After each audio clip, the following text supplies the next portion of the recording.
કાયમી ભરતીની માંગ સાથે હજારો ઉમેદવારોએ સચિવાલય ખાતે કર્યું આંદોલન। મળતી વિગતો મુજબ રાજ્ય સરકારી ગ્રાન્ટેડ સ્કૂલમાં શિક્ષકોની 1000 જેટલી જગ્યાઓ ખાલી છે, જેમાં કાયમી ધોરણે ભરતી કરવાને બદલે રાજ્ય સરકારે જ્ઞાન સહાયક યોજના લાગુ કરી 11 મહિનાના કરાર આધારિત ભરતી કરતા ટેટ અને ટાટ ઉમેદવારો દ્વારા વિરોધ કરવામાં આવી રહ્યો છે। જ્ઞાન સહાયક યોજનાની કરાર આધારિત ભરતીના વિરોધમાં હજારો ઉમેદવારોએ ગાંધીનગરમાં સચિવાલય ખાતે મહાઆંદોલન મંડાણ કર્યા છે। મોટી સંખ્યામાં હજારો ઉમેદવારોએ સચિવાલય ખાતે કાયમી ભરતીની માંગ સાથે પહોંચ્યા હતા। હજારો ઉમેદવારોએ જોતા ગાંધીનગર પોલીસ છાવણીમાં ફેરવી દેવાયું હતું।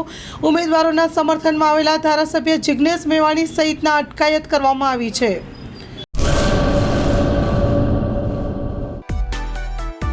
માં motor driving, safe and sure driving. Driving એ શોખ સાથે આપની મોટી જવાબદારી પણ છે।